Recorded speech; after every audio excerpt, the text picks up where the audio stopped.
Anche quest'anno Citemos è protagonista a Vicenza del festival che teniamo in collaborazione con Confartigianato e Comune di Vicenza, due realtà che stanno collaborando a tanti progetti insieme. Quest'anno in particolare si è parlato di sostenibilità, di elettrico e di mobilità sostenibile.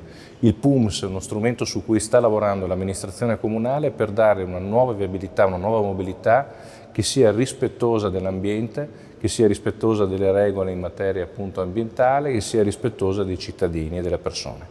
Da questo punto di vista stiamo approfondendo temi strategici per il futuro della viabilità cittadina, che però va al di là dei confini della città, perché le direttrici di ingresso in città devono guardare anche alla mobilità con i comuni contermini, con quelle confini provinciali che fanno di Vicenza una grande provincia che guarda anche al futuro, soprattutto in materia ambientale. E quindi in attesa di sviluppare nuovi argomenti per il futuro, nuove collaborazioni, guardiamo al futuro di Vicenza con la mobilità sostenibile.